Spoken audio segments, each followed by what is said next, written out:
This is the orthographic diagram of our robot. This diagram shows the key features of what the final outcome of the robot will look like using the arrows. It shows a top view, side view, back view, and front view. The pseudocode from our robot shows that it needs a 3-second countdown, it needs to turn around when it sees black, it has to turn in a circle so it can detect the opponent, and it needs to attack when it sees the opponent. The logic diagram shows that the robot will wait 3 seconds, it will look for the color of the ground and see if it's black, and if it is, it will turn 180 degrees, then it will spin in a circle until it finds the opponent, and at that moment it will attack. As you see in the video, our robot's color sensor is too high due to the fact that we had a last minute redesign. This makes the robot sense black even though it is inside of the white ring. We fixed this by changing the position of the sensor to a lower position. This helped the robot get to sense the black ground and the white ground properly.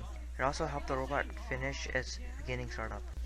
You can also see in the video that our robot was constantly getting caught in the tape. This happened because of the weight from the wheel weapon that was being pushed on the caster wheel. This was a big disadvantage to our robot in the battle. We then relocated the weight of the wheel weapon to somewhere else. We did it by shifting the weight to the back of the robot so it would be easier to turn. One success we had was how our robot did not lose control. Our robot had a lot of speed and still manages to make sharp turns without losing control. This is really going to help us in the competition when we start off in the middle of the ring and have to drive to the other side and turn around fast. This is an orthographic drawing we did of our new robot after all the flaws in our old design. We came with a lot of strategies for the competition. One strategy we used was for the slow but strong robot was at the start of the match we will quickly go forward and turn around and go full speed from behind the robot. The other robot will be reaching the edge of the ring and be ready to turn by the time our robot is already pushing them. For the fast robots, we found that we should go for the straight attack since our robot is the fastest out of the group.